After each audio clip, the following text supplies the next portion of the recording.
ఏపీలో ఏ మూలకు ఏ జిల్లాకు వెళ్లినా భూ సమస్యలే వందలు వేలు కాదు ఏకంగా లక్షల్లో ఉన్నాయి. కూటమి ప్రభుత్వం వచ్చాక రెవెన్యూ శాఖకు సంబంధించి ఏకంగా 3.80 లక్షల ఫిర్యాదులు వచ్చాయి. ఇందులో 70% జగన్ సర్కార్ చేపట్టిన రీసర్వే తర్వాత వచ్చిన సమస్యలు కాగా అందులో సింహభాగం 22A జాబితాకు సంబంధించినవే. జగన్ సర్కార్ చేసిన తప్పులు సరిదిద్దాల్సిన భారం కూటమి ప్రభుత్వంపై పడింది. అయితే ఫిర్యాదులు గుట్టల్లా పేరుకుపోతున్నాయే కానీ పరిష్కారం కావడం లేదు.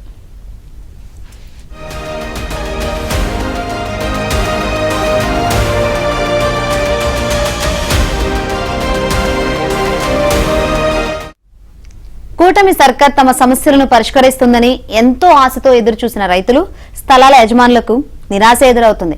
సమస్యలను సరిదిద్దాల్సిన రెవెన్యూ అధికారులే వాటికి కారణమవుతున్నారు. అధికారుల అవినీతి, అలసత్వంతో కూటమి ప్రభుత్వంపై ప్రజల్లో అసంతృప్తి పెరిగే ప్రమాదం ఉంది. సర్కారు మేల్కోకపోతే నష్టం తప్పదని రెవెన్యూ నిపుణులు హెచ్చరిస్తున్నారు.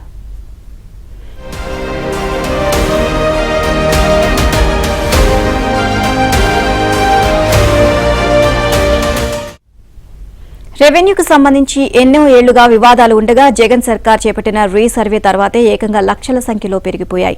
నివాస స్థలాలను, రైతుల భూములను నిషేధ జాబితా 22Aలో చేర్చడం, పట్టా భూములను వెబ్ ల్యాండ్లో మాయం చేయడం, ఎన్నో ఏళ్ల నుంచి రైతులకు ఉన్న భూములను ప్రభుత్వ ఆస్తులుగా చూపడం, వ్యక్తుల పేరు మీద ఇష్టానుసారంగా భూ రికార్డులు మార్చడం, ఇలా ఎన్నో తప్పులు జరిగాయి. కూటమి సర్కార్ ఏర్పడిన తర్వాత పేదలు, సామాన్య రైతుల భూ వివాదాలను పరిష్కరించి మేలు చేద్దామని ఆలోచనలో ఉంది. కానీ సర్కార్ది ఓ దారైతే రెవెన్యూ శాఖది మరో దారి అన్నట్లుగా పరిస్థితి ఉంది.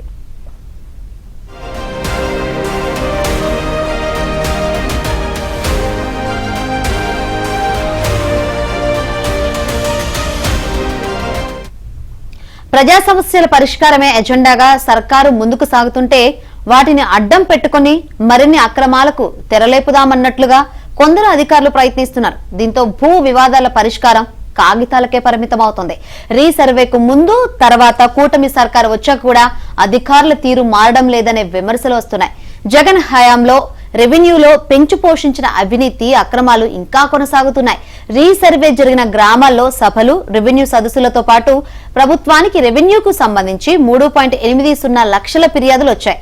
ఇందులో 80% సమస్యలు పరిష్కరించినట్లుగా రెవెన్యూ శాఖ లెక్కలు చెబుతుంది. కానీ క్షేత్రస్థాయిలో ఎక్కడి సమస్యలు అక్కడే ఉన్నాయి.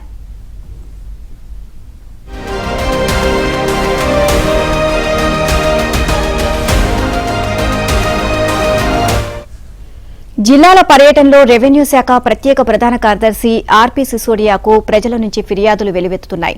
సమస్యలను పరిష్కరించామని, ఆడిట్ చేశామని సర్కార్ అంటోంది. నిజమే అయితే అవే సమస్యలు మళ్లీ ఎందుకు వస్తాయని అంటే రెవెన్యూ అధికారులు చిత్తశుద్దిగా, నిజాయితీగా భూ వివాదాలను పరిష్కరించకపోవడమే కారణం.